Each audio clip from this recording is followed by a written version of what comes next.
രാജ്യത്തിലും നാടിനും ജനങ്ങൾക്കും വേണ്ടി പ്രവർത്തിക്കുന്നതിനിടയിൽ ചില തെറ്റുകളും വീഴ്ചകളും എല്ലാം ഉണ്ടാകാറുണ്ട്.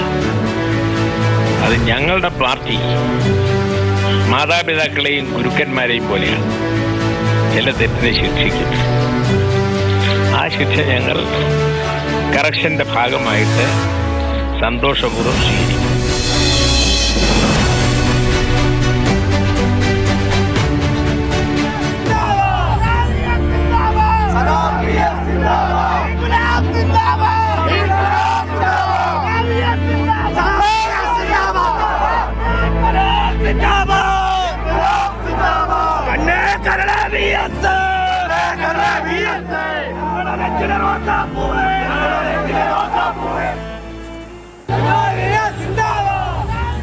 പാർട്ടി മാതാപിതാക്കളെ പോലെയാണ്. ചില തെറ്റുകൾക്ക് ശിക്ഷിക്കും.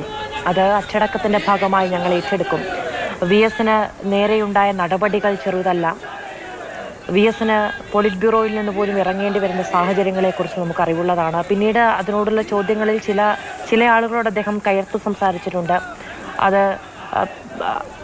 നിലപാടിൻ്റെ പേരിലായിരുന്നു എന്ന് ഓർത്തെടുത്ത് വളരെ സാവകാശം, വളരെ ശാന്തനായി പ്രതികരിക്കുന്ന വി എസിനെ നമ്മൾ കണ്ടിട്ടുണ്ട്.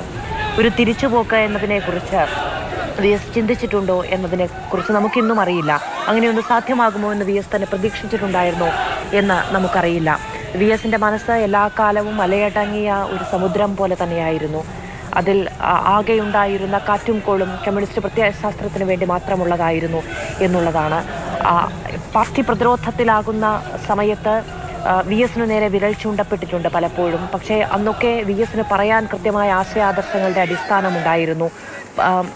വിഭാഗീയത വലിയ തോതിൽ നടമാടിയിരുന്ന കാലത്തും പക്ഷേ വ്യക്തിപരമായ ആക്ഷേപങ്ങൾക്കോ വ്യക്തിപരമായ വിമർശനങ്ങൾക്കോ അപ്പുറത്ത് അതിനെല്ലാം ആശയപരമായ പരിവേഷം നൽകാനുള്ള ഔന്നത്യം അദ്ദേഹത്തിനുണ്ടായിരുന്നു എന്നുള്ളതാണ്.